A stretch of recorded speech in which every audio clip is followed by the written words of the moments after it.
Alors, pour la cinquième question, est-ce que l'on peut croire à une énergie divine qui nous anime et nous entoure? Si nous étions animés par une énergie divine extérieure, il n'y aurait aucune raison de pratiquer. Car quoi que nous fassions, ce serait alors cette énergie extérieure qui déciderait de notre sort. Je me rappelle d'un reportage sur un tremblement de terre au Pérou où l'on montrait une vieille femme assise devant un tas de ruines expliquant: c'était notre maison. Nous l'avons construite de nos mains avec l'aide de Dieu. Dieu nous l'a reprise, mais s'il le veut, nous la reconstruirons. Serions-nous donc les jouets d'un Dieu capricieux qui décide d'un coup de tête de tout? Cette croyance est horrible pour deux raisons. La première est qu'elle impose une impuissance de la volonté humaine soumise au bon vouloir d'un Dieu soi-disant miséricordieux. La seconde est qu'elle ôte tout sens des responsabilités et qu'elle amène à la situation dans laquelle se trouve le monde aujourd'hui. Dieu l'a décidé, autrement dit, ce n'est pas ma faute. Ce n'est pas ma faute, donc c'est celle des autres. Combien de fois avons-nous vu ces scènes où, par exemple, un homme frappe sa femme en lui disant « Regarde ce que tu m'obliges à faire ».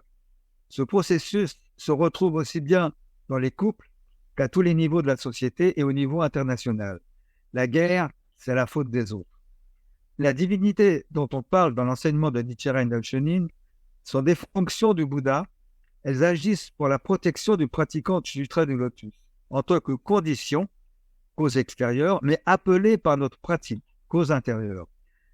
Dans le traité sur la sérénité du pays, Nichiren Daishonin dit qu'en raison des offenses au Dharma, les divinités bienfaitrices ont quitté le pays, remplacées par les esprits maléfiques. Or, dans la nuit du 12 septembre de la 8e année de Bunmei, 1271, sur la route le menant à Tatsunokuchi, passant devant le sanctuaire dédié à la divinité Hachiman, il demanda à descendre de cheval et réprimanda la divinité pour son manquement à sa promesse de protéger le pratiquant du Sutra de Lotus. On pourrait voir là une contradiction puisque les divinités étaient censées avoir quitté le pays. En fait, il s'agissait de la divinité Hachiman intérieure à Nichiren Daishonin. Ces divinités intérieures se manifestèrent extérieurement un peu plus tard sous la forme de l'objet lumineux qui mit fin à l'exécution. Je pense qu'il en est de même pour nous. Même si les choses se manifestent extérieurement dans la mesure où elles sont comprises à l'intérieur de notre une pensée, tout dépend de nous et de notre pratique. Et voilà pour la question.